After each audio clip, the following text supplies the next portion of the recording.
আওয়ামী লীগকে ফ্যাসিস্ট বলে আখ্যায়িত করা হচ্ছে।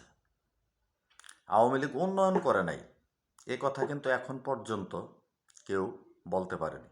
কারণ আওয়ামী লীগের উন্নয়নের ছোঁয়া বাংলার গ্রাম থেকে শহর পর্যন্ত প্রতিটা স্তরে উন্নয়নের ছোঁয়া রয়ে গেছে।